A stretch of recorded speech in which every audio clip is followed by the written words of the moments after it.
és engedjétek meg, hogy hadd mutassam be újból Kis Pétert, a Régió apostolát. Egy jó barátom is most már. Amen, így van. Így van. És eljött a pillanat is, amikor tudod, hogy tanítani arra, hogy legyen közöttünk. Dicsőség az Úrnak. Ezért Péter, gyere és kérlek, oszd meg velünk, amit tényleg ott szívedre helyezett, mert úgy hallom, hogy helyezett. Igen. Amen. Igen, dicsőség az Úrnak. Köszönöm szépen. Az Úr Jézus nevébe köszöntök mindenkit szeretettel. Nagyon nagy megtiszteltetés, hogy itt lehetek, és azért is örülök, és ez a legjobb hely a világon, ahol lehetek ma, mert Isten küldött engem ide. És egy valamit megtanultam fiatalon, 16 évesen, amikor az Úr megszólított és keresztény lettem, hogy a legjobb hely, ahol lehetsz, ott, ahol a Szent Szellem látni akar. És nagyon erős bizonyságaim vannak, az Úr nagyon komolyan beszélt velem, hogy ma ide kell jönnöm, és ezen a helyen kell lennem, szolgálom, és megosztani, amit az Úr a szívemre helyezett. Imádkozunk. Mennyei Atyám, köszönöm neked ezt a mai alkalmat, és Uram, köszönöm, hogy itt van a te néped. Hálát adok, Uram, hogy egybegyűlhetünk a te nevedbe, mert megvan írva, Uram, hogyha mi egybegyűlünk a te nevedben, ketten vagy hárman, te jelen vagy, Uram. Köszönöm, Uram, hogy jelen vagy itt, ezért Jézus Krisztus, te vagy itt a vezető, te vagy az Úr. Mi téged jöttünk, Uram, szolgálni, belőled jöttünk, Uram, beszélni, mozogni, Uram. Benned maradunk, és te mi bennünk, Uram. Semmit nem akarunk rajtad kívül tenni, Uram. Megtiltom, Uram, ennek a testnek, megtiltom ennek a nyelvnek, ennek az elmének, Uram, hogy elmenjen a te akaratottól, folyjon minden a te tökéletes akaratod szerint. Mennyei Atyám, köszönöm neked ezt a helyet, Uram, angyalokat parancsolok ide, Uram, ahogy megvan írva, hogy az őt félők körül, Uram, tábort járnak az Istennek az angyalai, Uram, járjanak tábort ezen a helyen, és drága Atyám, kiparancsolok minden olyan erőt, ami zavar, Uram, minden olyan erőt, Uram, ami beszél a mi elménkhez, ami megakadályozza, Uram, hogy elvegyük azt, amit elkészítettél. Megszólítom az égi madarakat, Uram, a Jézus Krisztusnak a nevében, amik, Uram, azért vannak, hogy elvegyék a magot, Uram, megparancsolom nekik, hogy takarodjanak el innen Názáreti Jézus Krisztusnak a nevében. Amen és amen. Áldjon meg az Úr titeket, még egyszer nagyon nagy szeretettel köszöntelek titeket. Egy nagyon érdekes és izgalmas témát hoztam, és igazából mondhatnám, hogy ez egy prédikálás, egy tanítás, de igazából folyamatosan profétálni fogok arról, amik történni fognak veletek, ami történni fog ezen a helyen, ebbe a gyülekezetbe, Istennek ezen a munkáján keresztül. Mindenki ismeri a történetet, azt gondolom, a Máté evangéliumból, amikor Máté 21:12, amikor Jézus, aki nyugodt és természetesen tele van szeretettel, csinál egy ostort, és bemegy egy templomba. Bemegy abba a bizonyos templomba. Föl is olvasom nektek az írásból, és bemenvén Jézus az Isten templomába kiűzé mindazokat, akik árulnak és vásárolnak a templomban. És a pénzváltók asztalait és a galambárusok székeit feldönté. És mondja nekik, megvan írva, az én házam imádságházának mondatik, ti pedig azt latrok barlangjává tettétek. A János evangélium bővebb egy picit talál a templomban ökrök, juhok és galambok árusait, és a pénzváltókat, amint ott ülnek vala, és kötélből osztort csinált, hogy mindezeket kiűzze onnan.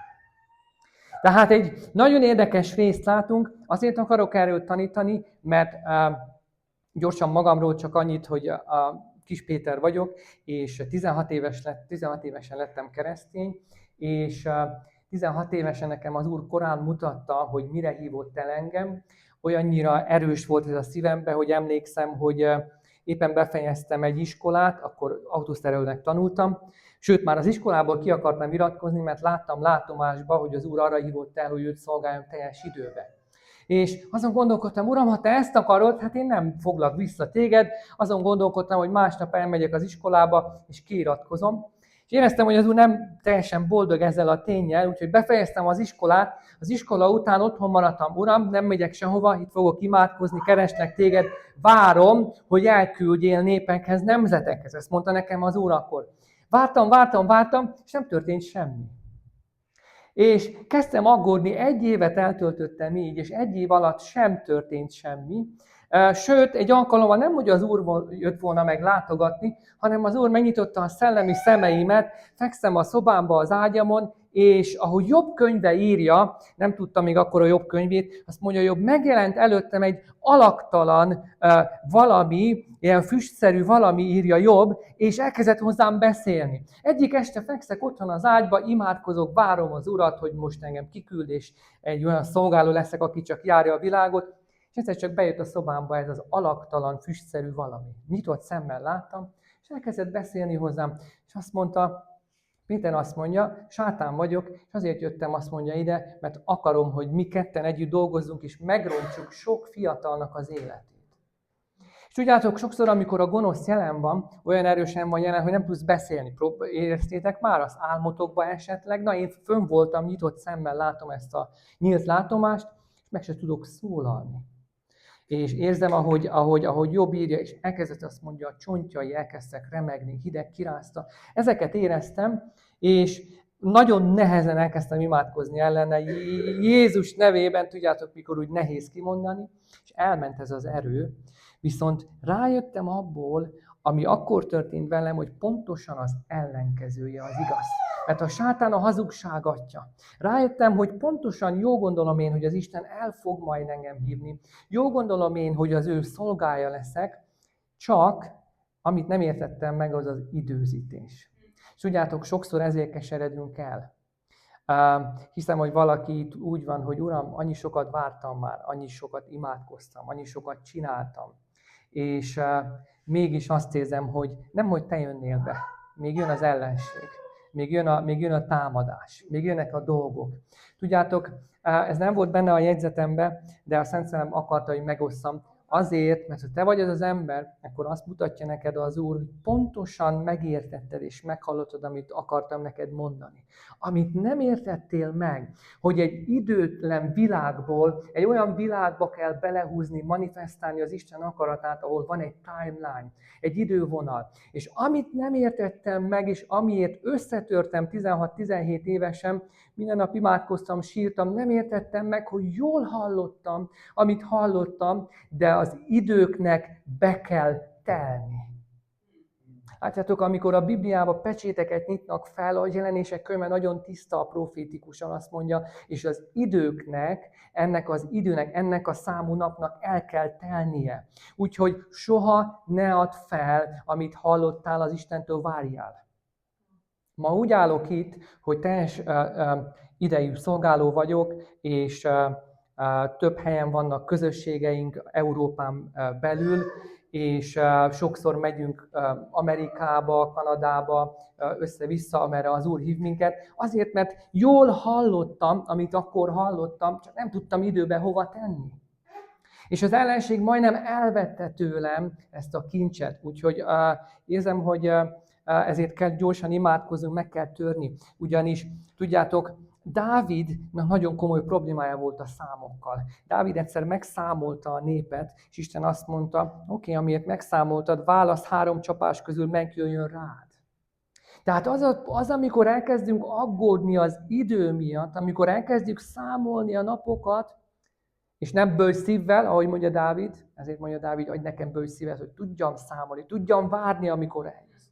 Akkor az ellenségnek van abban útja, hogy eljöjjön. Ezért a názáreti Jézus nevében, Uram, megtörünk minden olyan gonosz erőt, minden olyan suttogást, minden olyan szót, ami a testvéreim életébe jött, Uram, ami azt mondja nekik, meddig még, ami azt mondja nekik, Uram, hogy ugyan mikor fog már eljönni az, amire vársz, de Uram, a Jézus nevében, ha késik is, nem múlik el. Uram, ha késik is, be fog teljesedni. És köszönöm neked, Uram, hogy a késlekedésből beteljesedés lesz. És Uram, köszönöm, hogy azt mondja neked az Úr, bocsánat, hogy most így tanítunk, profétálunk, mindent csinálunk, azt mondja neked az Úr, ha késik is, Nem múlik el, azt mondja az Úr. Én vagyok az, aki az idő fölött vagyok. És azt mutatja nekem az Úr rólad, hogy te vártál, és késtek szerinted a dolgok. De azt mondja az Úr, soha nem késnek. Az idő nekem arra van, hogy megpróbáljam a szívedet. Azt mondja az Úr, Saul nem tudod várni, ezért belenyúlt a boszorkányságba. Azt mondta neki Sámuel, de hogy nem olyan ez az engedetlenség, mint azt mondja a boszorkányság. Azt mondja az Úr, látom a szívedet, hogy nem fogsz belenyúlni semmilyen boszorkányságba, semmilyen engedetlenségbe azért, mert nem jövök még úgy, ahogy te gondolod. Azt mondja az Úr, felhasználom az időt. Nem tudom, mi az, amit kérsz, mi az, amit imádkozol, de azt mutatja nekem az Úr, hogy most megadnám neked, időszakos lenne. De azt mondja az Úr, ha az én időmben engeded meg, hogy megtegyem, akkor állandó lesz. Nem lesz neki vége, hanem állandó lesz. Uram, ezért köszönöm, hogy ez az ember, Uram, a te szolgád, és Uram, nem olyan, mint Saul, hanem ő olyan, mint Dávid. Aki megtanul várni, Uram, aki tud lenni a barlangba, aki tud kifutni Jeruzsálembe, és tud bent lakni Jeruzsálembe. Ezért, Uram, hálát adok neked, hogy az az ember, Uram, akinek olyan sokat ígértél, és oly keveset fogott meg a kezével. De Uram, hálát adok neked, hogy minden egyes szó, amit mondtál neki, nem fog elmúlni, hanem beteljesedik. Azt mondja az Úr, az én szavamat kiküldtem, nem fog visszatérni hozzám üresen, be fog teljesedni az életedbe. Minden egyes kérés, minden egyes ígéret, azt mondja az Úr, itt van előttem, és a megfelelő időben ki fogom engedni rád, és be fognak teljesedni. Azt mondja az Úr, látni fogod, és meg fog telni a szád nevetéssel. Azt fogod mondani, Uram, köszönöm neked, hogy hű voltál a te szavadhoz. Ez lesz a te mottod. Uram, köszönöm, hogy hű voltál a te szavadhoz. És azt mondja az Úr, nem csak a szavamhoz leszek hű, ahhoz is hű leszek, aki te vagy, nem hagylak el, veled fogok menni mindenhova. Uram, köszönöm neked ezt az ígéretet. Köszönöm, Uram, ezeket az embereket a názáreti Jézus Krisztus nevében. Ámen és ámen. Tehát a templomról akarok veletek beszélni. Nem fogom felépíteni a templomot, de mindenképpen kell, hogy valami, hogy demonstráljam majd, miről akarok beszélni. Ugyanis a zsidók legelőször egy szent sátrat csináltak Mózes által. Isten azt mondta Mózesnek, pontosan úgy csinálj mindent, ahogy mondtam. Erre Mózes azt mondja, Uram, hogyan, nem értek semmihez, nem tudok aranyat, nem tudok ezüstöt formálni, nem tudok varni, semmit nem tudok. Isten adott neki embereket. És akkor, amikor megvoltak az emberek, csak meg kellett csinálnia pontosan azt, amit látott. Ez volt Mózes, egy próféta. Aztán jön Salamon, és Salamon épít valamit, amit ugye Dávid, az ő édesapja kap meg tervben. Nézzétek csak, az ige azt mondja, hogy Salamon nem csak úgy épített valamit, 1 Krónika 28-19 azt mondja, mert az Úr kezétől irattak meg, aki engem megtanított az egész mű formájára. Látod, Isten soha nem engedi, hogy csak úgy építs valamit, Istennek van egy írott terve az életedről. Tudd meg, hogy Isten előre megírta, megtervezte az életedet. Pontosan eltervezte, hogy ma itt legyél, pontosan eltervezte, hogy ma engem fogsz hallgatni, vagy jó esetben az Urat rajtam keresztül, pontosan eltervezett mindent. Salamonnál is. Azt mondja Dávid, elterveztem mindent, itt van a tervrajz, fiam, így építed meg a templomot. Dávid halála előtt mondja ezt Salamonnak. Salamon elkezdi építeni a templomot, és miután felépíti azt a templomot, látjuk, hogy egy nagyon gazdag, nagyon dicsőséges templom lesz, amikor az emberek, a papok elkezdenek szolgálni azon a helyen, abban a pillanatban a füst lejön, betölti az Úr dicsősége a helyet, a papok szédelegnek, nem azért, mert drogoztak, nem azért, mert ittak, mert az Istennek a dicsősége jelen volt ott. Nem tudták befejezni a szolgálatot. És ezután ezt a templomot lerombolták. Földig. Na de Isten azt mondta, rendben van, le van rombolva, egy fontos aspektus, hogy lerombolták, majd elmondom miért. Isten azt mondta, semmi baj, építünk egy másikat. Jön Zorobábel sok évvel később, és ők is templomot akarnak építeni. És amikor mennek emberek, hogy segítsék az építést, azt mondja Ezrás, felkerestek minket, de nem találtuk az ő nevüket a nemzetségi táblázatba, ezért nem engedtük nekik, hogy velünk építsenek. Kevesen voltak a zsidók, kevés munkás volt, és a legutolsó dolog, amikor nagy bajba vagy, hogy csak úgy elküldöd a segítséget. És azt mondták a zsidók, ti nem vagytok benne pontosan a regisztrált nemzetségi táblázatainkban, nem biztos, hogy ti tényleg zsidók vagytok. És azt mondja, hogy engedjétek meg, hogy veletek építsünk. Azt mondja Esdrás, nem veletek együtt kell nekünk építenünk az Istennek a házát, nem ti fogjátok építeni. Elküldi őket. És mikor elküldi őket, marad egy maradnyi nép, és ezek megpróbálják felépíteni a templomot. Na most kétféle csoport van, az egyik sír, a másik pedig nevet. De elmondom nektek, hogy az egyik csoport azért sírt, mert amikor látták, hogy mit épít Zorobábel, azok még emlékeztek az első templomnak a dicsőségére, és sokan azért sírtak, hogy mennyire kicsi és mennyire szánalmas az, amit most építenek. Akik pedig nevettek, azon nevettek, hogy teljesen értelmetlen, Salamon és Dávid kincseget halmozott fel, mi most jöttünk vissza a fogságból, nincs semmink, hogy építünk fel egy templomot. És Istennek a profétája jön és azt mondja, ki vagy te, azt mondja, hegy, hogy felállsz az én népemnek. Mondjátok meg Zorobábelnek, hogy a hegy síksággá lesz. Mondjátok meg neki, hogy aki megveti a kicsi kezdetet.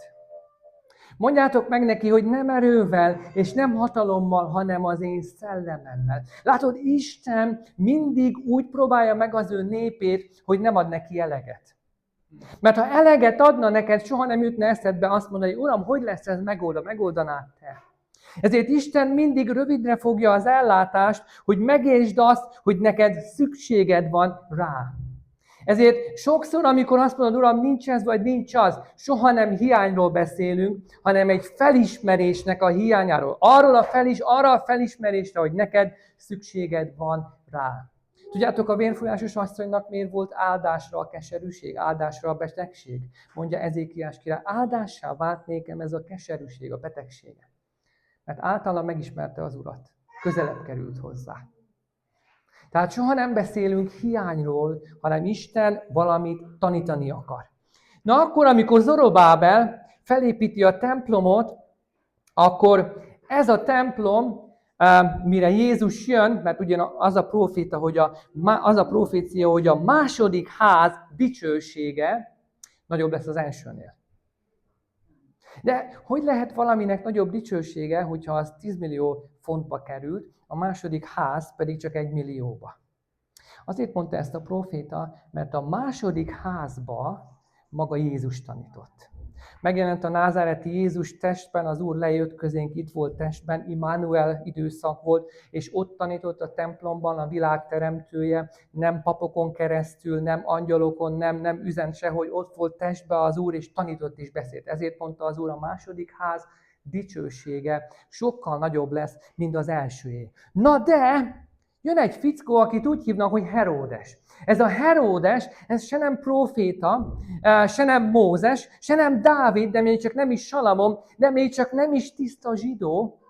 Emlékeztek, mit mondtam a zsidókról, amikor a zsidók a második templomot akarták építeni, azt mondták neki a Esdrás, hogy ti nem építetek velünk, mert nem vagytok bejegyezve a nemzetségi táv, nem tudjuk, kik vagytok. És ez az Istennek a szent dolga, nem nyúlhat hozzá akárki. Jön Heródes. És valami nagyon érdekes dolog történik. Fel tudjuk tenni az első képet. Ez az a templom, amit Salamon épít.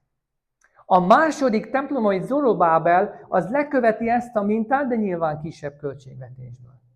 Jön Heródes, aki egy edomita, ami azt jelenti, hogy Ézsau leszármazottja. Tudjátok a proféciát, Jákobot szerettem, Ézsaut pedig nem szerettem, gyűlöltem, azt mondja. Tehát Ézsaunak az egyik leszármazottja ránéz a templomra, a másodikra, és azt mondja, tök jó, de valami még hiányzik innen. Na most emlékeztek, amikor azt mondtam, hogy Dávidnak azt mondta az Isten, mindent pontosan így csinálj. Mózesnek azt mondta az Isten, mindent pontosan így csinálj. Dávid leteszi a tervrajzot a fia elé, és azt mondta, így építsd fel. Erre itt van ez a Heródes, ránéz a templomra, és azt mondja, hogy hát azért itt még hiányoznak dolgok, és elkezd hozzáépíteni. Ezen a képen a piros rész az, amit hozzáépít. Hozzáépít egy udvart, és megerősíti, kibővíti a falakat, és különböző udvarokat hoz részre, létre a templom körül. És ez egy nagyon érdekes dolog nekem, ugyanis Heródes ugyanaz az ember, aki a templomépítésbe kezd, aki meg akarja ölni Jézus kiskorába. Ő az, aki azt mondja, öljük meg a gyerekeket, mert valahol a megváltó köztük kell legyen. Tehát az az ember, aki meg akarja ölni Jézust, az az ember, akit a rómaiak tesznek királlyá, és ezért a zsidók azt mondják, hogy te egy bábú vagy, te nem vagy Izraelnek a vezetője, te egy római bábú vagy, az az ember, aki meg akarja ölni az Urat, elkezdi kibővíteni a templomot. Na most a zsidók észnél voltak, és különböző biztonsági intézkedéseket tettek. Elmondom mit. Nézzük csak, hogy tudjuk ezt bemutatni. Legyen ez a válaszvonal az, amit hova tegyünk. Tegyük ide a kábel mögé. Mindenki látja ezt a kábelt? Ez lesz a templomnak ez a része, és minden, ami ezen kívül van, itt és itt, amit Heródes adott hozzá, az itt lesz.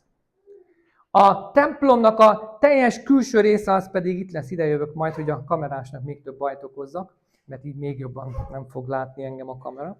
Tehát itt vagyunk most a Heródes általi részen, most vagyok a templomba, ami ez a rész, és ott leszek teljesen kívül a templomból.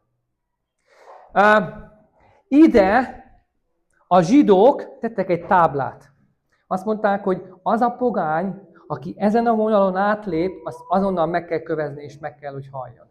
Ez volt az a vonal, ami itt volt, ebben az esetben itt.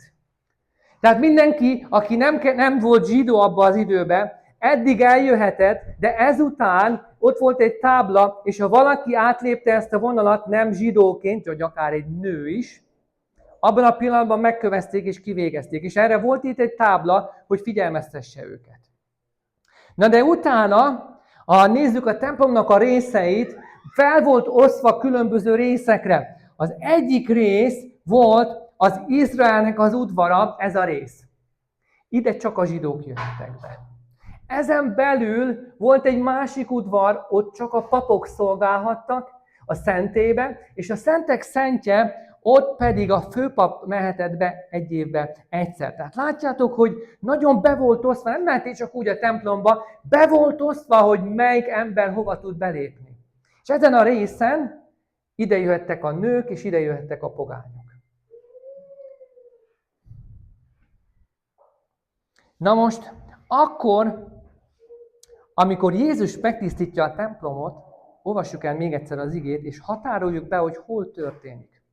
Olvasom még egyszer a Máté 21.12-t. És bemenvén Jézus az Isten templomába. Amikor azt írja a Biblia, hogy bement az Isten templomába, akkor képzeljétek el, valamilyen oknál fogva nem idejött. Az azt jelenti, hogy nem ide ment be a fal mögé. Amikor azt mondja az ige, hogy bemenvén Jézus az Isten templomába, tudjátok, hova lépett be? Ide. Na most azon gondolkodtam, hogy Máté valószínű elírta a Bibliát. Mert azon gondolkodtam, Máté, állj csak meg! Az Isten templomába bemenni, az azt jelenti, hogy itt vagyok a kábel mögött, itt van a tábla, a zsidók megmondják, ide nem jöhet be pogány, mert ez a templom. Ez.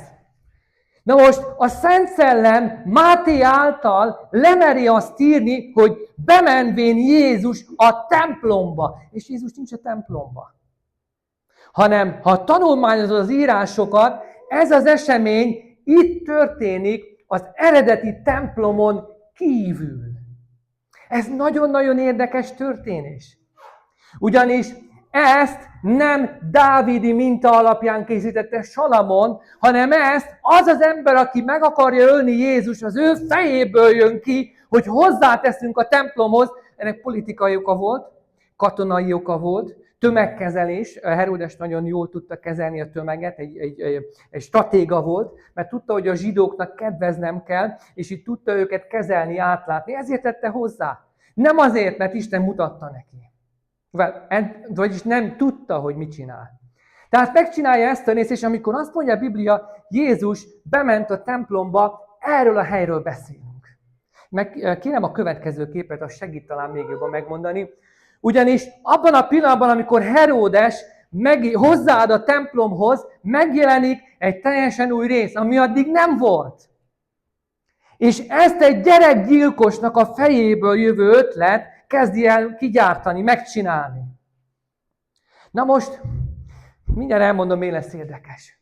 Jézus, ahogy olvastam, és bemenvén Jézus hova? Az Istennek a templomába, ide, ami elméletileg egy zsidó szerint még csak nem is a templom.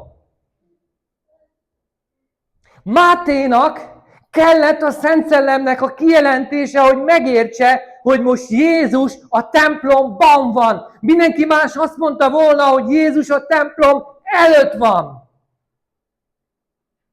Bemegy, azt mondja, és Heródes által megjelennek udvarok, chamberök.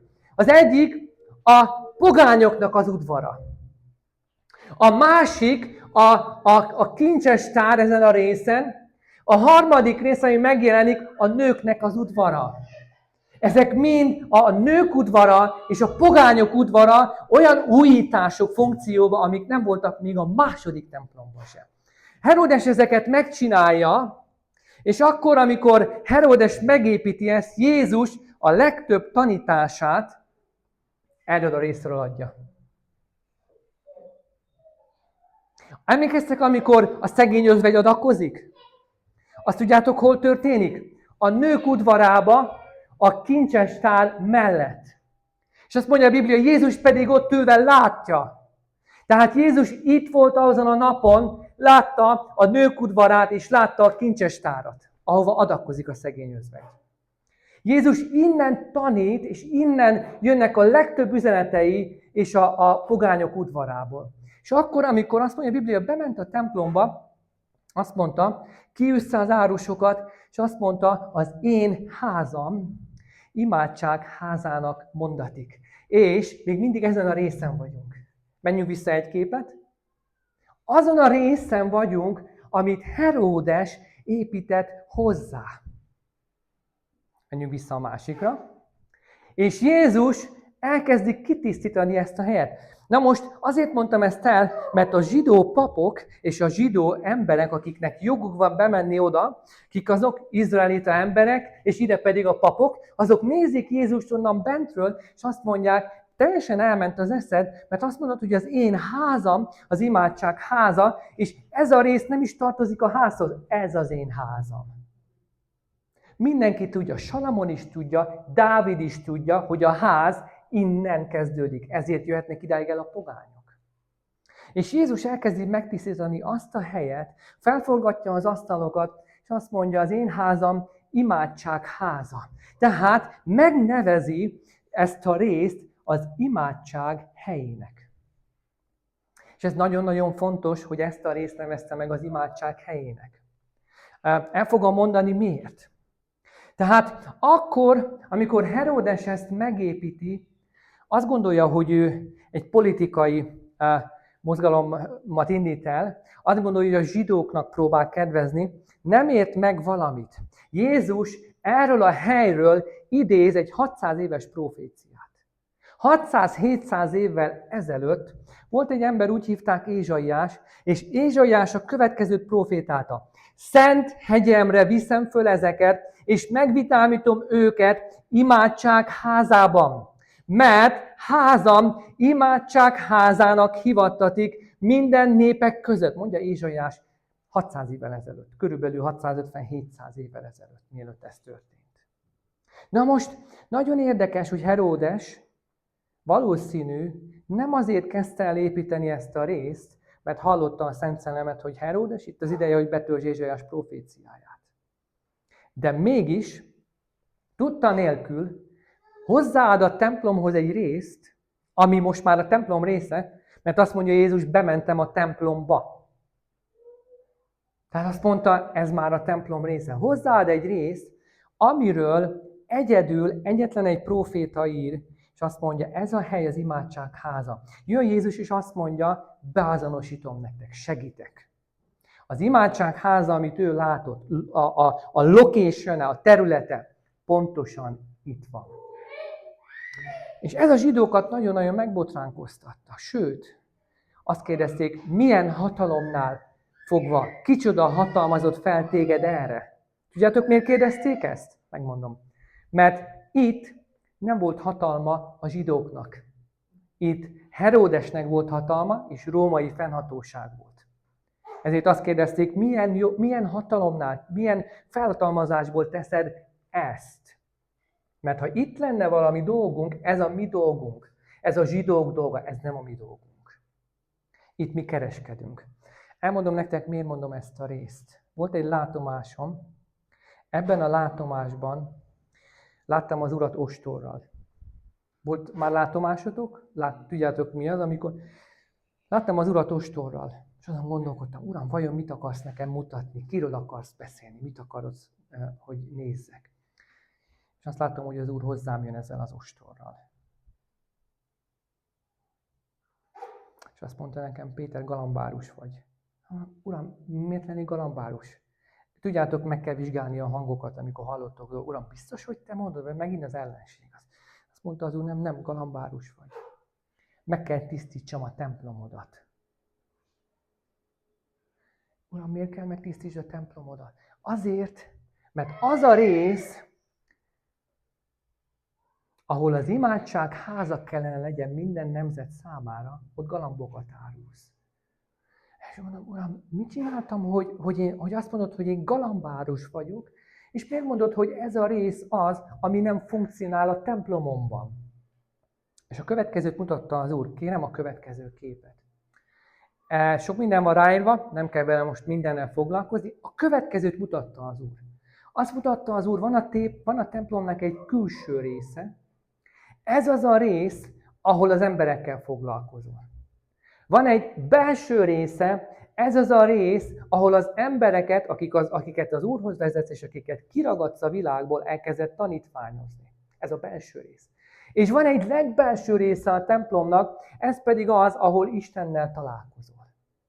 Tehát üdvösségre vezetés, tanítványozás, és Isten jelenléte. Istennel töltesz időt. És azt mondta nekem az Úr, Péter, neked működik a belső rész, és működik a legbelső rész. Te tudod, hogy gyere a jelenlétembe, tudod, hogy tanítványoz embereket, de a külső rész nem működik, meg kell tisztítsam. Uram, mondom, miért? Azért, mert tudjátok, kik vettek galambot? Azok vettek galambot, akik be akartak menni a templomba.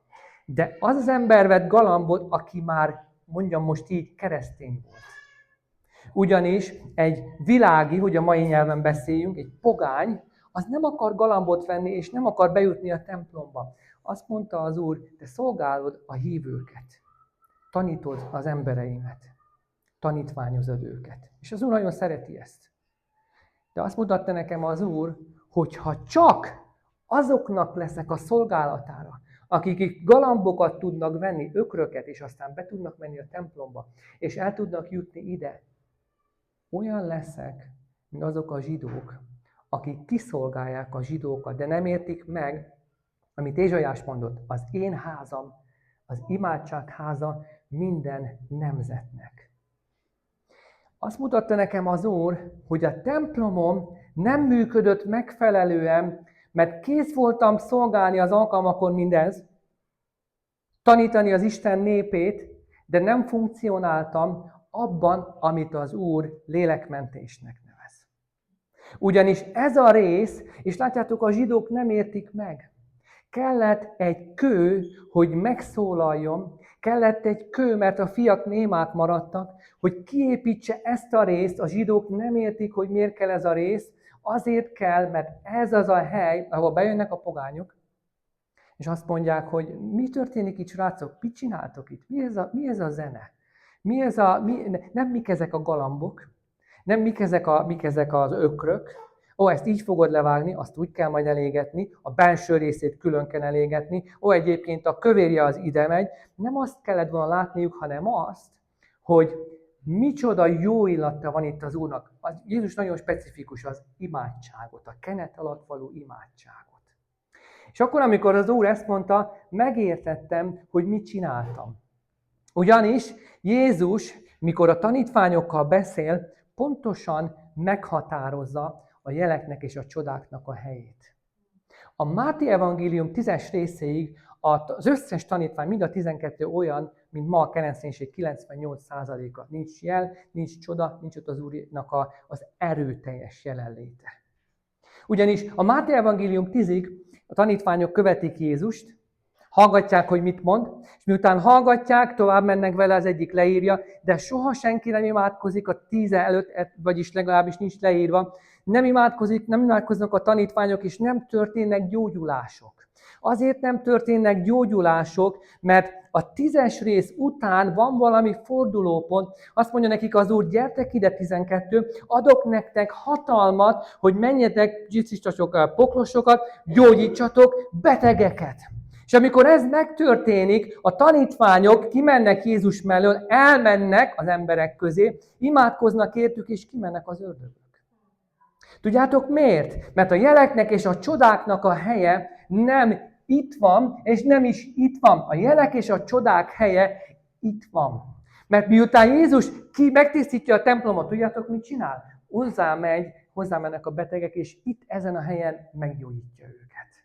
Azt mutatta nekem az Úr, azért nem működtek az erők, a jelek és a csodák az életemben, mert a jeleket és a csodákat ide akartam vinni. Csak hogy a jelek és a csodák kiknek adattak? Azoknak, akik nem hisznek. Isten elkezdi kinyújtani a kezét jelekre és a csodákra abban a pillanatban, amikor ezt a részt megtisztítod, és imádságházává választod. Ezért azt csináltuk, hogy elkezdtünk kimenni Londonba, a belvárosba, elkezdtünk evangélizálni, beszélni az embereknek az Úrról. Mindegy, hogy kinek, bárki, aki csak megállt, hogy figyelj csak, mi ezek vagyunk, hadd imádkozzak érted. Miért? Mert azt mondta az Úr, imádságháza kell legyen. Jó, Uram, ha azt mondtad, akkor imádkozni fogok mindenkiért. Elkezdtünk imádkozni az emberekért. Hirtelen a profétikus elkezdett nőni bennünk. Elkezdtük megmondani az embereknek, ó, te énekes akartál lenni, te ezt akartad csinálni, te ez vagy, te az vagy. És az emberek le voltak döbbenve, honnan tudjuk. Azért, mert Istennek a szelleme, amikor kiküldi a tanítványokat, akkor erre a részre gondol, nem pedig a templomon belül. Na most miért mondtam ezt az egészet? Azért akartam elmondani, mert van egy nagyon specifikus látásom konkrétan erről a közösségről. Azt mutatta nekem az Úr erről a helyről, hogy egy olyan hely lesz, ahol Isten olyan jelenléttel fog megjelenni, és olyan erőkkel fog megjelenni, hogy a meggyőzés az nem azért lesz, nem úgy fogtok meggyőzni embereket, hogy gyere, kövesd az Urat, mert milyen okosakat mondtok, hanem azért, mert ezen a részen elkezdtek gyógyítani, jeleket és csodákat tenni. Ez fogja azt mondani az embereknek, hogy Uram, mi be akarunk jutni a templomba. Azért nem akarnak ma bemenni az emberek a templomba általánosságban, mert itt galambárusokat látnak. Jön egy ember, egy nem keresztény, és azt mondja, komolyan, elment az ezetek, pénzt adtok a galambért, hogy aztán megöljétek. Kb. Ez ma a kereszténység. Figyelj, legyél keresztény, miért? Hát majd tudsz adakozni, majd kell tizedelni. Egyébként le kell mondanod erről, meg arról, meg amarról. Senki nem akarja megvenni. De azt mondod neki, legyél keresztény, miért? Azért, mert az, amit az orvosok nem tudtak meggyógyítani, mi imádkozunk érte, és az Isten meg fog hallgatni és meggyógyít. És amikor ő ezt látja, akkor abban a pillanatban azt mondja, tudod mit? Ugyanis a sánta meggyógyul itt. Mi a következő kép? Bemegy a templomba és táncol. Bejönnek az emberek, és azt kell nekik mondani, ne haragudj, figyelj tesó, mi nem így táncolunk itt, mert nem tudod leállítani, annyira akarja dicsérni az Urat. Nem azzal lesz a baj, hogy nem áll fel a dicsőítésnél, azzal lesz a baj, a sánta egyfolytában ugrált. Papok beszélni akartak vele, figyelj, állj már le, várjatok, még egyet táncolok, hadd dicsérj, mert addig nem volt képes lábra állni. Azt láttam, ahogy ezeket elkezdjük megérteni, Isten elkezdi a jeleket és a csodákat kibontani ezen a helyen. És elmondom miért. Nagyon érdekes pozíciónk van a szellemben, nekünk itt most. Azt mutatta nekem az Úr, hogy ez a hely egy olyan hely, ahova menekülnek majd az emberek. Nem csak egyszerűen jönnek, hogy el akarok menni gyülekezetbe, nem, ide fognak menekülni. Tudod, ki menekül? Aki bajban van. Azt mutatta nekem az Úr, hogy azok az emberek, akik menekültek, Akárhonnan, akár Magyarországról. Nagyon sokan úgy futottunk ki Magyarországról, nem azért, mert azon gondolkodtunk, milyen jó lenne Angliában, mert azt éreztük, hogy nem működik valami ott. Vagy nem fogadtak el, vagy nem sikerült valami, vagy úgy gondoltad, hú, de jó lesz, itt kijöttünk ide, rájöttünk, hogy itt se jobb. Rájöttünk, hogy itt ugyanolyan bajok vannak, itt ugyanúgy nem megy semmi, viszont eljöttünk valahonnan, és ilyenkor fogtok jönni ti. Azt láttam, hogy azok az emberek, akik kifutottak az Úrnak a jelenlétéből, akik elmenekültek helyekről, ide fognak találni. És tudjátok, az az érdekes, hogy sokszor mi megpróbálunk csinálni a legjobb flyereket, megpróbáljuk csinálni a legjobb plakátokat, de akkor, amikor majd az Úr kezd el titeket reklámozni, nem fogok csinálni flyereket, nem fogok csinálni semmit, egyszerűen ők fognak megkeresni titeket. Tudjátok miért? Mert Dávid ott zenél a kunyhóba a bárányoknak, a birkáknak, ott hárfázik, és valaki valamilyen módon, senki nem érti mai napig miért, senki nem tudja megmagyarázni, a palotába, mikor Saul a démonoktól van gyötörtetve, azt mondja neki az egyik szolga, Uram, engedd meg, hogy szóljak, mit akarsz? Van egy fiú, és úgy mondja, hogy egy harcos, egy erős vitéz, és ő pengeti a hárfát, ő tudna neked segíteni. Honnan tudta, hogy jutott el a királyhoz egy paraszt fiúnak a története? Azt mutatja nekem az Úr, hogy nem fogjátok érteni, honnan hallottál rólunk. Honnan tudtad, hogy itt vagyunk? Isten fogja marketingelni ezt a helyet. Ugyanúgy, ahogy a Dávid egyik nap ott zenél a juhoknak, másik nap ott zenél a legmagasabb helyen, gyakorlatilag ma a parlamentnek mondanánk, egyik percről a másikra. És azt mondta az Úr neki, én hoztalak ki onnan. Na de miért mondom azt? Van egy történet a Bibliában, a Lukács evangélium 15-ös részben. Van egy nagyon szívszorító történet. Azt mondja a Biblia, gyorsan elmondom, próbálok az időbe benne maradni. Van két fiú. Az egyik fiú az idősebb, a másik fiú a fiatalabb.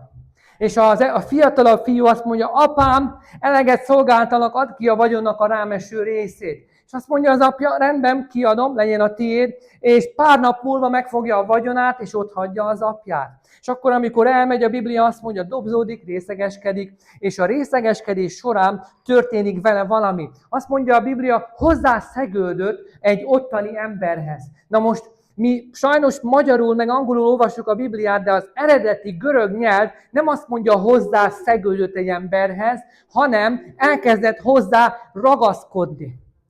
Ugyanazt a szót használja az eredeti Biblia, amikor azt mondja a Biblia, ragaszkodik a feleségéhez, és lesznek ketten egy testé. Egyé vált vele. Olyan emberek fognak idejönni, akik kiléptek az Isten akaratából, elfutottak, és elkezdenek ragaszkodni valamihez. Tudod mihez?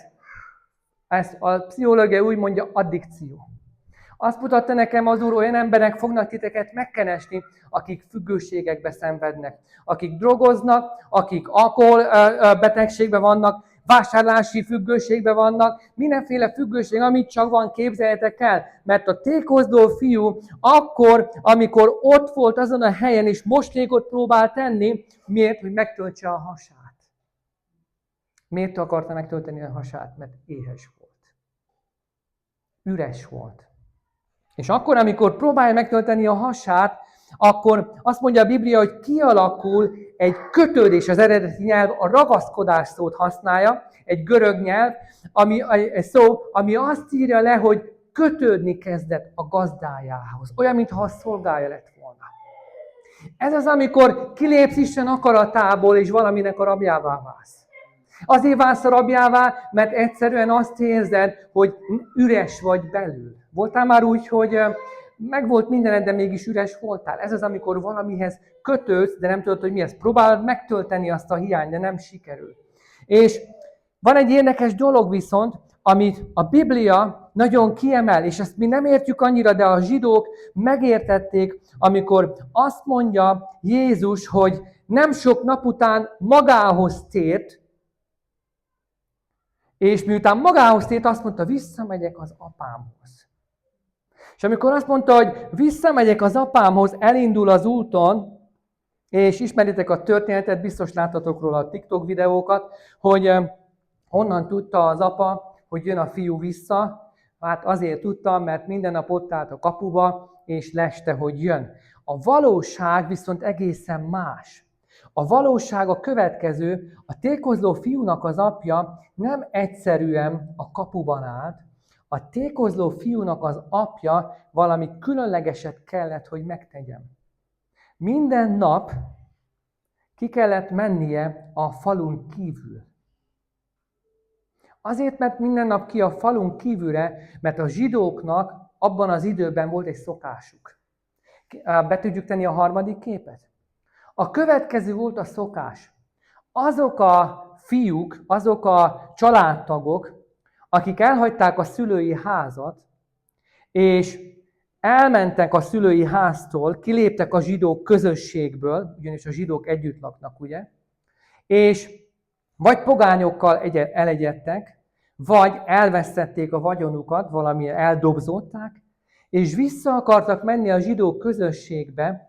Van egy úgynevezett szokás, amit a zsidó közösség úgy nevezett abban az időben, hogy kezáza. Kezáza azt jelenti, hogy amikor látták és észrevették, hogy vissza akarsz jönni, megfogtak téged, kivezettek a falun kívülre, megállítottak ott, kijöttek a gyülekezetnek a vénei a falun kívülre, megfogtak agyakkorsókat és összetörték. És azt mondták, te nem jöhetsz be a faluba többet, te nem vagy többet családtagunk, te teljesen ki vagy zárva a családodból, ki vagy zárva az örökségedből, és többet nem vagy zsidó se. Összetörték az agyakkorsót a falun kívül, és amikor ezt megtették, az adott személynek el kellett hagyni a közösséget.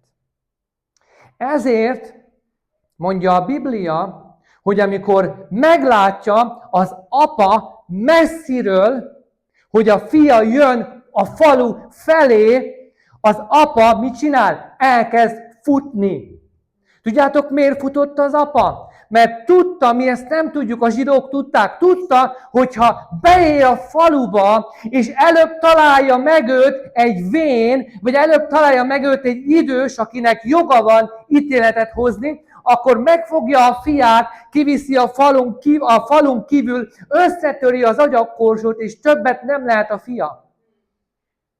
Ezért azt mondta az apa, hogy ide állok mindig a falunak a határába, és nézem a fiamat, hogyha messziről is jön, nehogy a falu találja meg előbb, mint én, ezért itt fogok állni éjjel-nappal, lehet, hogy ott reggelizett, lehet, hogy ott uzsonázott, lehet, hogy kiépített ott magának egy sátrat, nem tudom, de biztosan jól csinálta a dolgát, mert a legelső ember, aki észrevette ezt a tékozló fiút, nem ezek az emberek voltak, mert mire ezek meglátták, az apa már ott állt, és elkezdett szaladni.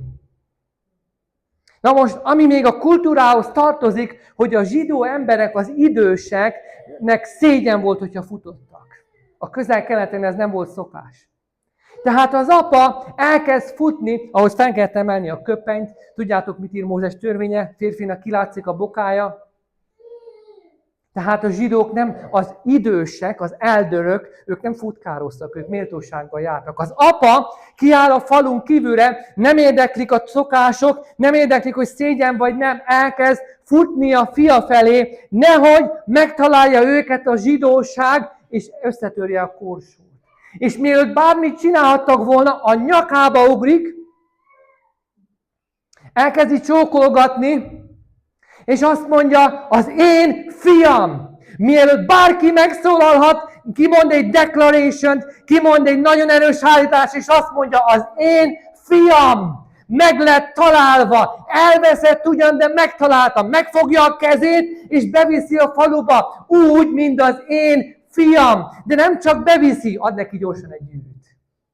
Kap egy gyűrűt, kap cipőt, és beviszi a faluba. És amikor látják, az emberek már nem tudnak korsót törni, mert azt mondta az apa, ez az én fiam, aki elveszett, de meg lett találva. Aki halott volt, de feltámadott.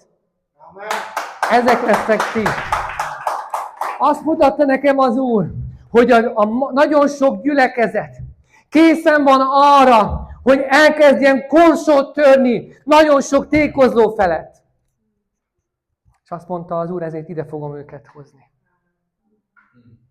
Mert ti nem fogjátok elítélni őket. Ti azt fogjátok mondani, semmi baj. Teljesen mindegy, mit mondtak rólad máshol. Nem érdekel, milyen vagy cigány, vagy magyar, vagy ilyen, vagy olyan, vagy teljesen mindegy. Drogoztál? Semmi probléma. Éppen, hogy is mondják, ilyen örömlány voltál? Semmi probléma. Te csak gyere ide. Megfogod a kezét, és azt mondod, mától kezdve az Istené vagy. Mától kezdve gyerek vagy. És tudod, mi történik, amikor ezt kimondod? Megfogod, behozod a faluba, és tudod, ki kezdenek el nézni? Nem a világ. A többi keresztény, és azon gondolkodik, korsót kéne törnünk. Ugyanis a mi szokásunk kezázá. Nézzétek csak meg, majd googlezitek ki. Kezázá az azt jelenti, hogy ő nem jöhet, nincs joga bejönni. De mégis ide fog jönni. És amikor beviszi, ad rá gyűrűt, és ad rá cipőt. Na most, ezek két nagyon fontos szellemi dolog. Ezt mindenképpen elmondom. Te képzeljétek el, akkor, amikor Napóleon elmegy Oroszország ellen harcolni, 600 000 emberrel megy el. 600 000 ember elkezd gyalogolni Oroszország felé. És ahogy gyalogolnak, ugye készülnek harcolni az ellenséggel, és mire odaértek volna az ellenséghez, volt egy bajuk. 600 000-ből 500 000 meghal az úton. Még csak egy lövést se kellett adniuk. Tudjátok miért? Elkopott a cipőjük. Történelmi esemény. Nézzétek meg. Kilukadt a cipőjük. Lejött a talpuk. Mennek a katonák, hogy harcoljanak. 600 000-en. 500 000 meghal az úton. Mert lejön a cipő. És betekerik a lábukat rongyal, mennek tovább. De elkezdenek fázni alulról. És meghalnak. Nem is kell, hogy harcoljanak az oroszokkal. Napóleonnak 500 000 emberen hal meg, azért mert nincs cipőjük. Ezért amikor a Biblia azt mondja, hogy mikor meglátta, adott neki cipőt. Tudod, mi a cipő? Mit jelent az, amikor lábad van és lépsz? Jézus azt mondja, hogy a cipő, a láb az, amivel uralkodsz. Úgy mondja a jelenés, a Genesis könyve, az első Mózes, hogy amikor a kígyó el lett átkozva, meg lett átkozva, először is elveszítette mit? A lábát. Mert amikor elveszíted a lábad, elveszíted a hatalmat. Na most, akkor, amikor azt mondja az apa, hogy cipőt adsz neki, akkor egy olyan szellemi felhatalmazást kapsz, amivel mit tudsz csinálni a Máté 10-et. Kapsz hatalmat, démonok és mindenféle betegségek fölött. Azt mutatta nekem az Úr erről a helyről, hogy nem csak nektek kell ebbe járni, hanem ti lesznek azok, akik azt tudjátok mondani, semmi gond, tesó. Mától kezdve, gyere, hadd imádkozzak, érted? Uram, add neki ezt az erőt, hogy ő is úgy szolgáljon, ahogy mi. És ki fog menni és szolgálni fog. Azt mutatta az Úr, hogy ezen a helyen olyan szintű tanítványozás lesz, olyan szintű kenete lesz az Úrnak, ami miatt azt tudjátok mondani, hogy a Máté 10 mától kezdve valóság. Lesz egy időszak a Máté 10 előtt, amikor a tanítványok egyetlen egy csodát nem tesznek, és a Máté 10 után, amikor a tanítványok visszajönnek, és azt mondják, Uram, még a lelkek, még a gonosz lelkek is engedtek nekünk. Ezért futott ki a tékozló fiúnak az apja. Na most a gyűrű. Én amikor volt egy időszak az életemben, amikor azt mondtam, Uram, én már nem akarlak szolgálni. Még Magyarországon volt ez az időszak, rengeteg csalódásért a keresztény egyházon belül is, és azt mondtam, Uram, elég volt, nem tudlak tovább szolgálni, eljöttem Angliába. De úgyhogy nem beszéltem a nyelvet, elég nagy butasság, meg is ittük a levét, elmentem dolgozni mindenhova, Kérhomokba. Dolgoztatok már Kérhomba? Dolgoztál, te tudod, hogy milyen kemény dolog az, úgyhogy még a nyelvet se beszéled. Étteremben dolgoztam, mindenhol dolgoztam, és azt, Uram, mondom, én csinálok bármit. Otthon én szociális munkás voltam, pásztor voltam, tehát így nagyon jó életem volt. Szüleimnek nem is mondtam, hogy mit csinálok itt. Mikor ide kerültem, elkezdtem ezeket csinálni, és azt mondtam, Uram, ne haragudj, én megpróbáltalak szolgálni, vezettem egy gyülekezetet is otthon, várhatóan élettem volna több gyülekezetnek a vezetője, nekem elég volt. Eljöttem ide, és elkezdtem csak így élni az életemet. Nem ittam, meg nem csináltam semmit, de menekültem Isten elől. És képzeljétek el, Istennek 3-szor meg kellett, hogy jelenjen az életembe. Egyik alkalommal Szent Szellem jelent meg, másik alkalommal Jézus jelent meg, harmadik alkalommal az Úr elvitt a mennybe. És tudjátok, mit csinált velem a mennybe? Akkor az Atyát láttam, adott nekem egy gyűrűt. Tehát az, amikor az Atya gyűrűt ad ennek a tékozló fiúnak, az, amikor az Úr visszaállítja őt a fiúságba, és nem csak a fiúságba állítja meg, hanem igazából felhatalmazza őt arra, hogy elkezdjen eljárni az ő nevébe. Na most az idősebb fiúnak ez probléma volt. Tudjátok miért? Azt mondta, nekem még egy kecske üzét sem vágtál le. Azt mondja az apja, de hát mindenem a tiéd. Azért volt az idősebb fiúnak ez baj, mert a zsidóknál az elsőszülöttségi jó alapján 3 fele kell osztani a vagyont. 3 részre kell osztani. Az 1/3 része jut a fiatalabb fiúnak, a 2/3 része jut az elsőszülöttnek. Tehát a nagyobb része a vagyonból elment a nagyobb testvérhez. Na most, amikor visszajött a kicsi, neki már nem volt semmije. Tehát az, amit az apja levágott, amivel ünnepelte a visszajövetelét, tudod, kinek a vagyonából vágta le?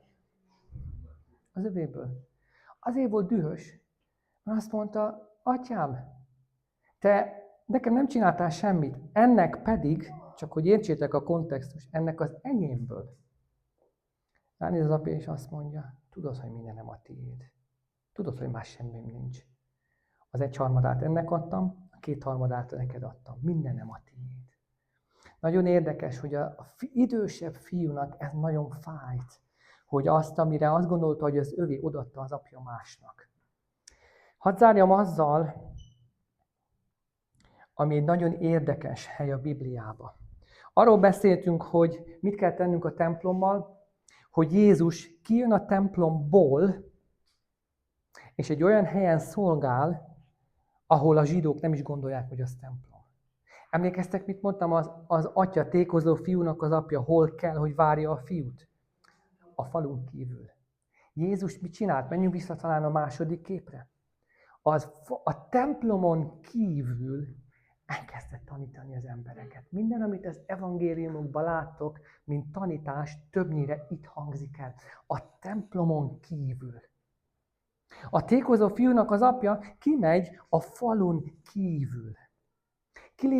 Kilép a tradícióból, kilép a szokásokból, és Jézus innen a templomon kívülről azt mondják a tanítványok, nézd milyen szép a templom. Azt mondja, az Úr le fog romboltatni. Tudod, miért rombolódott le a második templom és az első? Minden, ami elveszti a funkcióját, Isten lerontja. Azt mondja, hogy a só nem jó, nem szerelik meg, kidobják és megtapossák. Azért rombolódott le az első templom, mert Izrael bálványimádó lett. A második templom azért rombolódott le, mert a világnak az ura itt áll a templom előtt, és a templomban nincs már jelen az Úr. Nincs funkciója, ezért is azt mondja, 70 évvel után le fogják rombolni. És maradtunk itt ezzel. Na most, ez az a hely, ahol ma 2026-ban vagyunk. A Biblia azt mondja, hogy az élő Istennek a templomai vagyunk, te meg én. Na most, ha templomok vagyunk, elméletileg az, amit itt látsz, ez mind benned van. Tudsz beszélni Istennel, tudsz tanítványozni embereket, és tudsz szolgálni az emberek felé, de a jelek és a csodák leginkább tudod, hol fognak történni? Itt.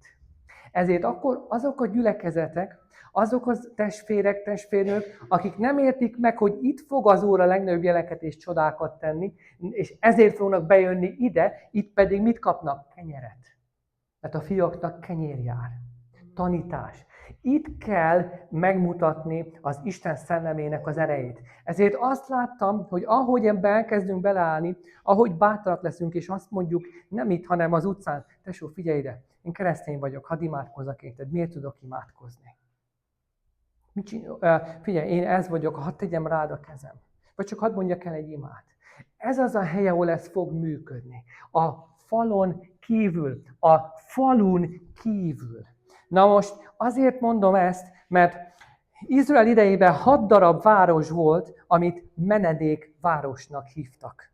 A menedékvárosoknak az volt a szerepe, hogyha véletlenségből megölök valakit, de nem akarattal, a Biblia azt mondja, vágod a fát a fejszével, és a fejszének a vége lerepül, és eltalál valakit. Akkor te gyilkos lettél, viszont a rokon nem ölhetett meg téged, mert nem direkt csináltad. Azt mondja, ilyen esetekre fuss be hova? A menedékvárosba. És amikor befutsz a menedékvárosba, akkor az a rokon, akinek valaki meghalt, bejöhet a menedékvárosba, de nem ölhet meg téged. Mert a menedékváros olyan gyilkosoknak szólt, akik véletlenségből öltek. A menedékvárost nem védték falak, hanem a menedékvárosban volt egy eldőlt csoport, a véneknek egy csoportja, és az a csoport azt mondta, hogy te ártatlan vagy, ártatlanul gyilkoltál, értjük, ide jössz, itt maradsz velünk, addig, amíg a főpap meg nem hal, és a védelmünk alatt állsz. És ha valaki a hozzátartozók közül bemegy a városba, meg akarja őt ölni, abban a pillanatban az idősek, az eldőrök megfogták és kivezették a városon kívül az adott személyt.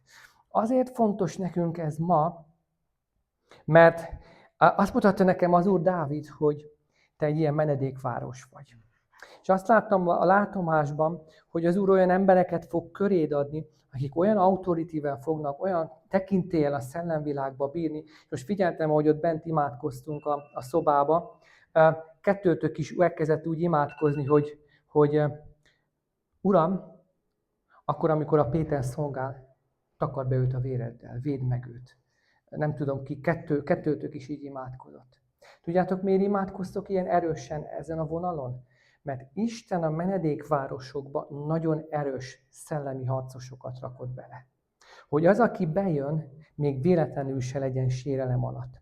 Azt mutatta nekem az Úr, hogy azok az emberek, Dávid, akiket Isten körét fog adni, olyan szinten fogják ismerni az írásokat, olyan szinten lesz nekik a spirit of discerning, a megkülönböztetésnek a szelleme, azt fogják mondani, te ártatlan vagy, gyere ide. És aki bement oda, egy védelem alá került, azoknak a védelme alá, akik a várost vezették. Nem tudom, hogy milyen élethelyzetetek van itt Angliában. De elmondom nektek, ha még nem csatlakoztatok az Úrhoz, ha még nem fogadtátok el az Urat, tudjátok meg, hogy veszélybe vagytok. Isten azért találta ki a menedékházat, a menedékvárost, mert aki belépett abba a helybe, be volt takarva, védelem alatt volt. Kérdezheted, miért vagyok veszélybe? Elmondom neked. Most történt, ezen a héten történt, csak hogy a legfrissebbet mondjam. Van egy testvérnőnek mentális problémái vannak, és egyfolytában azzal támadja a gonosz, hogy öld meg magad. Most ezt én mondom, hogy a gonosz támadja, ő csak azt érzi, hogy depressziós, azt hangokat hall esetleg, azt érzi, hogy nincsen semmihez kedvem, meg akarom ölni magam, ki akarok ugrani az ablakon, stb. Egyszer csak azt mondja nekem az Úr, kezdjetek el böjtölni és imádkozni 3 napon keresztül, csak ő érte. És azon gondolkodtam, Uram, miért akarod, hogy imádkozzunk? Talán meg akarod szabadítani, talán történni fog valami. Elkezdtünk imádkozni. Feleségem, még egy embernek szóltam, én elmentem egy hotelbe, 3 napig bezárkóztam, csak a testvérnőért imádkoztunk. A második napon felhív a férje. És azt mondja nekem, apostol Péter, képzeld el, a feleségem nagyon nincsen jól, és arra jöttem haza, hogy kést fog, és azon gondolkodik, hogy megölje magát. De időben hazament, és nem történt meg. Azon gondolkodtam, Uram, hát imádkozunk érte már, most az volt már második nap, böjtölünk, imádkozunk. Hogy lehet ez? És mondom neki, figyelj, mondom, ezért nagyon fontos profétikusban mondani, de mondom, figyelj, nagyon vigyázz, mert tudod, nem biztos, hogy ezzel itt megállt a dolog, esetleg gyógyszereket tud bevenni, vagy stb. És mondom, ez meg is halhat akkor. Ahogy ezt mondom, abban a pillanatban ő velem van telefonon, bevett gyógyszereket. Olyan adag gyógyszert vett be, ami halálos. Mikor meghallotta a sürgősségi szolgálat, hogy mennyit vett be és mit, azonnal kijöttek, hogy bevigyék. és a férje azon gondolkodott, hogy vajon mire beérek a kórházba, a halott feleségem lesz ott, vagy éppen még életben lesz. És ahogy ez történt, abban a pillanatban mutatta nekem az Úr, ezért mondtam, hogy böjtöljetek. Ekkor már körülbelül éjfél 1 óra volt, a többiek már 2 ember böjtölt még velem, én a hotelben voltam, ők már aludtak. Én elkezdtem imádkozni tovább, és azt mondta, hogy nem fog meghalni. Bement a kórházba, halálos adagú gyógyszermennyiséget vett be. Még csak gyomormosást sem kapott. Semmit nem csináltak vele, azt mondták, nem tudjuk miért. De se a szíved nem ver rosszul. Mindenféle vizsgálatot csináltak rajta, és hazaengedték. Akkor megmondtam neki, figyelj, mondom, tudod, mi történt? Tudod, miért nem haltál meg? Mert mondom, Isten szólt nekünk 2 nappal ezelőtt, hogy menjünk 3-an, böjtöljünk, imádkozzunk. Mert egy olyan gyilkos szellem fog megtámadni, ami miatt meg fogod magad ölni. Mert azt mutatta nekem az Úr, a menedékvárosnak a lényege az, hogy az ellenség bemegy, és azt mondja neked, hogy öld meg magad. Tudod, miért mondja neked, hogy öld meg magad? Mert a menedékvárosban neki nincs joga megölni téged. Mert ha a menedékvárosban meglátnak egy kést, jönnek az eldörök, az idősek, megfognak, kivisznek és megköveznek. Azért mondom, hogy gyere az Úrhoz, azért mondom, hogy csatlakozz ez alá, az ember alá, mert ez az ember, ez nem egy gyülekezetet vezet. Ez az ember a 6 város közül birtokolja az egyiket. Az Ószövetségben 6 ilyen város van, és mind a 6-nak el kell helyezkedni Izraelnek különböző pontjain, hogy mindenki tudjon odafutni egy helyre, vagy egy menedékváros hozott létre. A menedékváros nem működik polgármesterrel. A menedékvárosban tudjátok mi van? Egy idős bizottság. Hogy amit ő nem lát, majd meglátod te. Amit te nem látsz meg, majd meglátja ő. Viszont az mindegyik őtök olyan szinten mozog egységbe, mintha ő látná. Mert ugyanúgy fogtok eljárni, mint ő. Ezért mondta Jézus, nincs időm elmenni mindenhol, menjetek ti, csináljátok azt, amit én. Azt mutatta nekem az Úr, hogy az egységnek olyan nagy ereje lesz jelen köztetek, hogy egyformán fogtok gondolkodni, egyformán fogtok dolgokat megítélni. Azt fogod mondani, nagyon érdekes, pont ezt gondoltam, amit te mondtál. És egy olyan erő lesz ebből, hogy azok az emberek, akik éppen meg akarják majd ölni magukat, ahogy csak történt velünk is. Nem fogod tudni, miért elkezdesz böjtölni, imádkozni valakiért. Semmi jelen nincs, és csak böjtölsz és imádkozol, és kiderül a második napon, hogy éppen a kórházban voltál, most mára ennek az embernek halottnak kéne lenni, él és virul. Most, amikor jöttem az Isten tiszteletről, mondtam neki, tegnap kérdeztem, most mit csinálj? Tudod mit? Gyere, elmondom. Te fogsz dicsőíteni, te fogsz énekelni. Tudod miért? Mert menjünk vissza a kezázához. Mert mindenki más azt mondta volna neki, te egy démonizált vagy. Te nem vagy oké. Te itt ne énekelj semmit. Azt mondtam neki, tudod mit? Kimentem a kapun kívül, megfogtam a kezét, figyelj ide, semmi baj. Ezt csináltad? Nem gond. Démonok lehettek? Persze, hogy azok. Tudod mit? Gyere ide a városba, oda tettem az előre, és azt mondtam, te leszel ma az énekes. És most dicsőített. Dicsérte az Urat, mint még soha. Azt láttam, hogy ez a hely pontosan ilyen lesz. Azért vagyok itt ennyire nagy boldog szívvel. Mert akkor, amikor megismertem a Dávidot, többet imádkoztam veletek, mint találkoztam. Tudjátok, a legjobb barátságok ott kezdődnek, mikor ott fönn találkozunk többet, mint személyesen. Ezekkel az emberekkel több órát töltöttem el imászomába, mint amit eltöltöttem személyesen. Isten összekapcsolt minket. És ma azért jöttem, hogy elmondjam, ez egy menedékváros. Ide fognak jönni azok, akiket mások meg akarnak ölni. Ide fognak jönni azok, akik menekülnek. Én is így menekültem Magyarországról. Uram, nekem elég volt belőled, hagyj jöjjek csak ide, hagyjak magam mögött mindent. Én befejeztem otthon. És itt talált meg az Úr. Dávid azt mondja, az Úr, te is egy ilyen ember voltál, aki azt mondtad, hogy Magyarország ennyi volt, Uram, eljövök otthonról, mind a tékozló, hadd próbálják szerencsét. Azt mutatja nekem az Úrról, Dávid, hogy nem is tudtad, hogy azért hoztalak ide, hogy megnyisd a menedékvárost. És azt mondja az Úr, ki lenne alkalmasabb megnyitni egy menedékvárost, aki tudja milyen menekülni, aki tudja milyen kifutni valahonnan. Azt mondja az Úr, te kifutottál, de nem kifutottál, hanem belém futottál, azt mondja az Úr.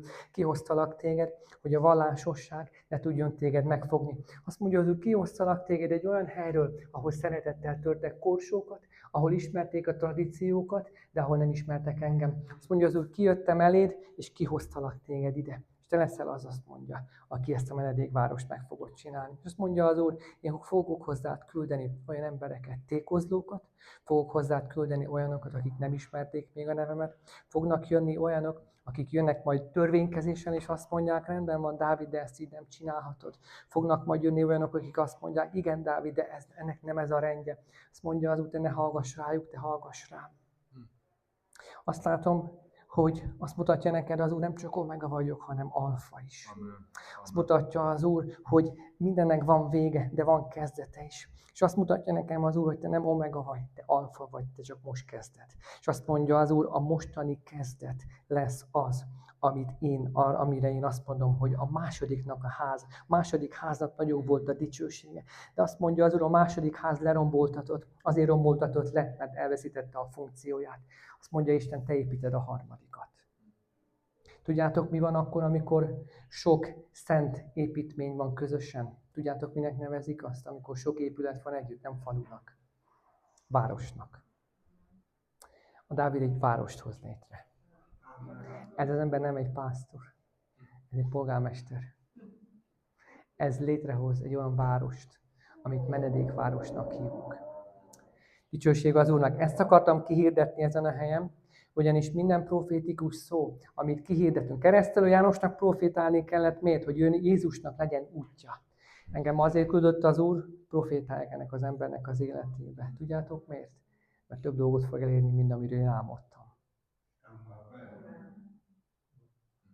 János azért lett küldve, hogy szolgálna a jön ember felé. Meg azt mondja, hát figyelj, csak a saruddal talán eljátszanék. Nyújtsátok ki a kezeteket felé. Mennyei Atyám, megköszönöm neked most a Dávidot, és Uram, ünneplem azt a nagyságot, amit belé helyeztél. Mennyei Atyám, köszönöm, hogy ez az ember egy olyan magasságba jut el, te veled, Uram, ahova sokan nem tudnak felmenni, mert túl sűrű nekik a levegő, Uram, mert nem értik azt a magasságot, azt a dimenziót.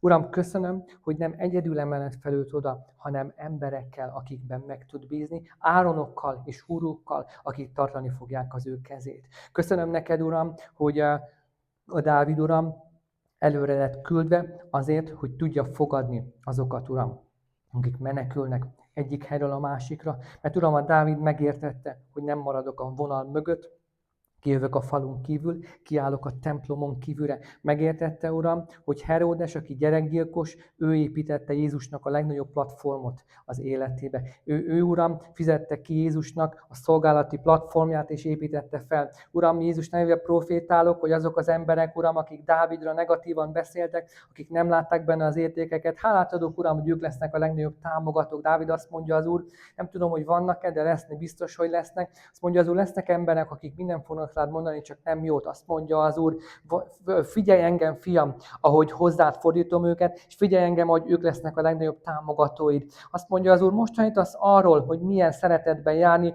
most tanítasz arról, hogy milyen az, amikor meg kell bocsátani, milyen az, amikor az én természetemet kell felvenni. Azt mondja az Úr, csináld, amit tanítasz, és meg fogod látni, hogy azok, akik ellened vannak, eljönnek, és megsegítik a te munkádat. Azt mondja az Úr, küldeni fogok munkásokat, és küldeni fogok anyagi forrást. Azt kérdezed az Úrtól, Uram, rendben van, de hogyan tudom, miből tudom ezt? Azt mondja az Úr, nem tudod-e, hogy minden az enyém, és annak adom, akinek akarom. Azt mondja az Úr, nem csak pénzt akarok neked adni, akarok adni olyan embereket, akiknek lesz idejük. Látok embereket jönni, akik azt fogják mondani neked, Dávid, nézd csak, nekem van időm arra, hogy itt legyek, nem csak ezen a napon, nem csak ettől eddig, hanem itt tudok lenni veled, mert az Úr megáldott engem is. Látok embereket, akik felszabadítanak időt arra, hogy szolgálják a házat. Akik azt fogják mondani, kivettem ezt az időt azért, hogy itt tudjak szolgálni. Akik azt fogják mondani, nem megyek el, mert ezt kell tennem. Itt vagyok, az Úr előtt állok, és itt vagyok, és veled fogok szolgálni. És a volunteering, az önkéntességnek a szellemét látom ezen a helyen, hogy az Úr az önkéntesség szelleméből fog elindítani egy mozgalmat. Lesznek emberek, azt mondja az Úr, akik le lesznek függetlenítve majd, akik főállásban lesznek szolgálók, de azt mondja az Úr, a kicsin kezdet lesz az ő próbájuk. Azt mondja az Úr, a hűk lesznek a kicsin, sokra fogom őket bízni. Látok embereket, akik azt mondják, hogy tudod mit, Dávid, mi nemhogy csak nem fizes nekünk, mi még nekünk veszteségünk is van azért, anyagi veszteségünk, mert félretettünk dolgokat, hogy szolgálni tudjunk, segíteni tudjuk a házat, a munkát. Azt mondja az Úr, ők lesznek azok, akiknek 30-60 annyit fogok adni. Uram, hálát adok neked ezért, előhívom ezeket a munkásokat északról, keletről, délről, nyugatról a Jézus nevébe, előhívom az ellátásukat, Uram, előhívom nem csak az anyagi forrásukat, az időnek a bölcs beosztását, hogy tudják szolgálni ezt a házat, Uram. A názáreti Jézus Krisztus nevében imádkoztam. Amen és amen. Visszaadom most a szót a pásztorotoknak, és úgy tudom, hogy még igen, fogunk imádkozni, értetek, szeretnék profétálni felőtek, hogyha az Úr megengedi, és hiszem, hogy az Úrnak van szava hozzátok. Köszönöm szépen, Dávid, a lehetőséget. Nagyon megköszönöm. Azt gondolom, hogy ezt a felvételt még sokszor kell majd nézzük és hallgassuk. Ezek olyan dolgok, amik hiszem azt, hogy az Isten már több oldalról beigazolt, és hiszem azt, hogy ami még nem látunk, az ezután jön. Amen. És hiszek abban, amit ma hallottunk, hogy a java még ezután jön.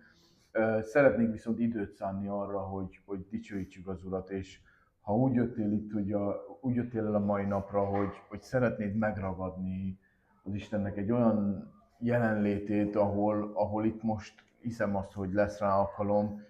A Péter megnyitott egy olyan szellemi vonalat a mai napon is, ahol ez a gyülekezet.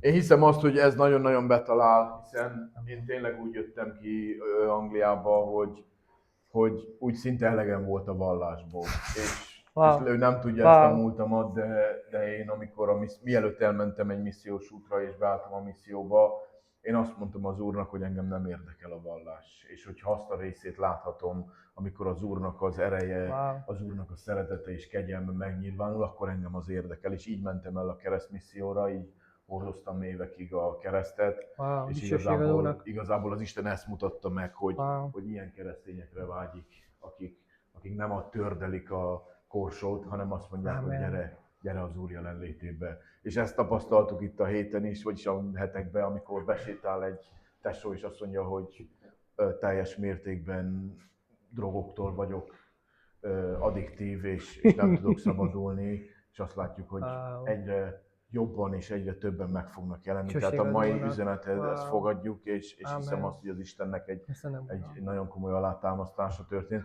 Viszont most menjünk vissza a dicséretbe, és szeretnék időt adni arra, hogyha van imakérésed, itt van a Péter, gyertek és menjünk az Úr elé, és egy nagyon áldott testvér, aki tényleg azt mondom, hogy nagyon tisztán hallja az Úr hangját, és kellenek az ilyenek az utolsó időkben egyre több, amen. És mi is szeretnénk ezen a területen is szabadon mozogni. Így hát, hogyha kértek imát, ha szeretnétek, hogy akár gyógyulás, akár szabadulásért, gyertek nyugodtan előre, erre szeretnénk külön most itt teret biztosítani. Amen. Amen.